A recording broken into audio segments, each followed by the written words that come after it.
नमस्कार दोस्तों, स्वागत है आपका हमारे चैनल पर। आज हम बात करेंगे भारतीय राजनीति की उस अदम्य शक्ति की जिन्होंने दलितों, वंचितों और पिछड़ों को आवाज दी। जी हाँ, हम बात कर रहे हैं बहुजन समाज पार्टी बीएसपी की सुप्रीमो और उत्तर प्रदेश की 4 बार मुख्यमंत्री रह चुकी मायावती जी की आत्मकथा और उनके जीवन संघर्ष की। तो चलिए पहले जानते हैं उनके जन्म और प्रारंभिक जीवन के बारे में। मायावती का जन्म 15 जनवरी 1956 को उत्तर प्रदेश के गौतम बुद्ध नगर जिले में हुआ। उनके पिता डाक विभाग में कर्मचारी थे और माता एक गृहिणी थी। साधारण परिवार से होने के कारण उन्हें बचपन से ही गरीबी और सामाजिक भेदभाव का सामना करना पड़ा। यहाँ तक कि उनके परिवार ने चाहा कि वे एक अच्छी शिक्षा प्राप्त करें और सरकारी नौकरी करके परिवार को सहारा दें। इसी शिक्षा का सफर उनके जीवन में महत्वपूर्ण मोड़ लाने वाला साबित हुआ। बिल्कुल, मायावती ने दिल्ली विश्वविद्यालय से बीए और एलएलबी की पढ़ाई की और फिर अध्यापक के रूप में काम करना शुरू किया। लेकिन असली बदलाव तब आया जब उनकी मुलाकात कांशीराम जी से हुई।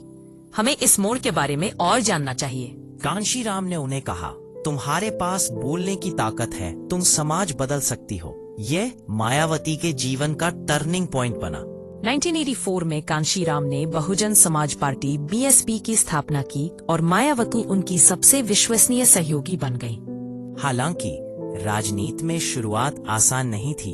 एक दलित महिला के रूप में उन्हें कई बार अपमानित और उपेक्षित किया गया। फिर भी उन्होंने गांव-गांव जाकर लोगों को संविधान, अपने अधिकार और बाबा साहेब आम्बेडकर की विचारधारा से जोड़ा। धीरे धीरे वे बहुजन समाज की बेटी के नाम से प्रसिद्ध होने लगी। 1995 में मायावती पहली बार उत्तर प्रदेश की मुख्यमंत्री बनी।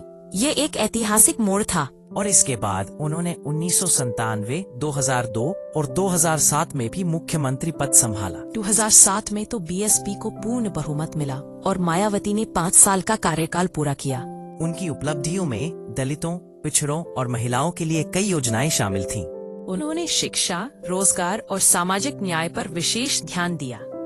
लेकिन उनका राजनीतिक करियर विवादों से भी अछूता नहीं रहा। हाँ, उन पर भ्रष्टाचार और स्मारक निर्माण पर ज्यादा खर्च करने के आरोप लगे। विरोधियों ने उन्हें मूर्तियों वाली मुख्यमंत्री कहकर आलोचना की।